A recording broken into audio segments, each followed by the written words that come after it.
I'm going to read from this book. It's my most recent book. It's called Something Bright Then Holes, and I don't really like to, I don't like to read from it that much just because it's a real quiet book to me.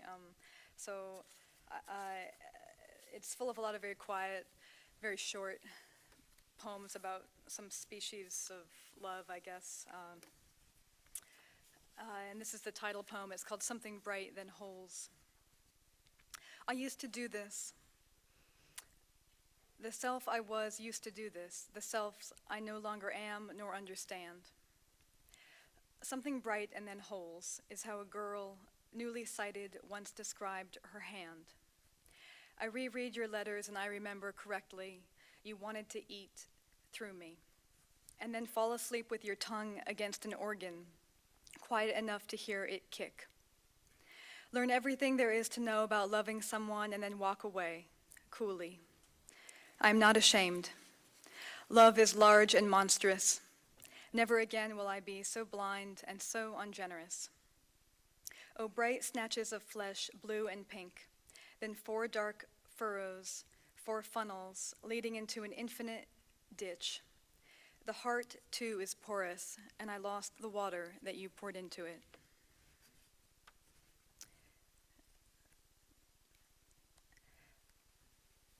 Mercurial.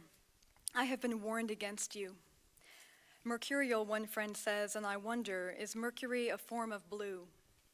When or where does silver break into blue? Or forget if you can about color, it's about how it moves, and I am quick, changeable, close to the sun, too. Thanksgiving. Can beauty save us? Yesterday I looked at the river and a sliver of moon, and I knew the answer. Today I fell asleep in a spot of sun behind a Vermont barn.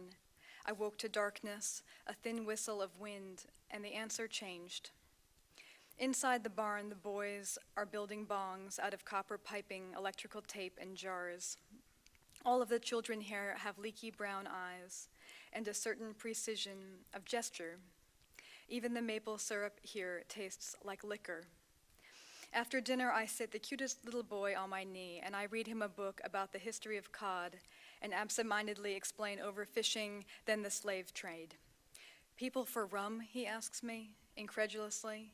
Yes, I nod. People for rum. This is very short. What it is. It is what it is. But what is it? What it is.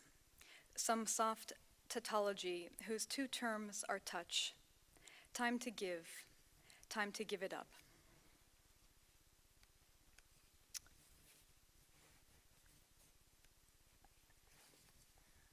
I have a couple students here who are in a forms class with me, so for them I'm going to read this triolet. So I just put them through it. Triolet. The cut on my mouth was shaped like a country. I showed it to you, and you ran into the trees. Maybe the trees needed you, or maybe you needed the trees. The cut on my mouth was shaped like a country. It bled until the rain said, that is enough. It bled. The cut on my mouth shaped like a country. I showed it to you, and you ran into the trees. So kind of 2 troubled poems back to back, one for my mother and one for my father. I won't tell you which, but you'll be able to tell. The Rose. And who wouldn't hate all the poor, suffering mothers, sick with their eros and their wine? I hate them all. I hate her too, and I do not recall any early drenching in good-smelling fabrics, no big-mouth flowers, and no free-flowing food. So to stand here and to be pierced by her breath breathing through my body, oh inevitable, changeable rose. Father's Day. Alone at last, I guess I should say my father's not alive. Father's Day. Alone at last with this damp pain with which I came into being. Who knows what I am beyond it, beyond its unease. The air is still. There is no breeze. There is no wind to strip me into petals. If you were to reappear now, we could lay our losses side by side. 2 gifts the ocean dragged in. one a tentacle longer than the other, both raucously unhealed. As it is, there ought to be a law against this loneliness, the kind that you brought without meaning it. I remember when my first love said, "If it hurts so bad, why don't you just dull it with a sharp object?" And now I dream it, a blade racing through skin and then organ, blood flooding around the incision, no suction, no cup, no rags, no mop, nothing on earth to make it stop. Grief shines a light as well as a dark. I ask you, how much can a person change in one lifetime? And you say, hurry, hurry. I'll just read two more. This is called A Return.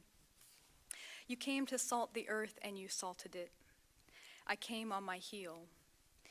You lifted our shirt flaps and instructed skin and scar to talk, baby cheeks hot with fever. They talked. I came on my heel. You came to salt the earth and you salted it, but I was too tired of mourning to mourn any more. A lie. I mourned a little more. I came on my heel.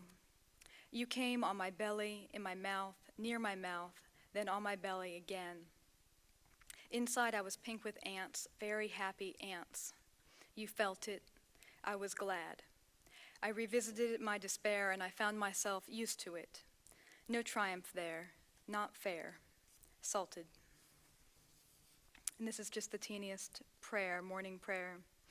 This morning I awoke with a fresh sense of total, desperate hell, our failure to love each other well.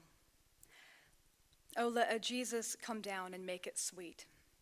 Let a Jesus take an axe to the wheel, then part the fire with tongs. That's it. Thanks.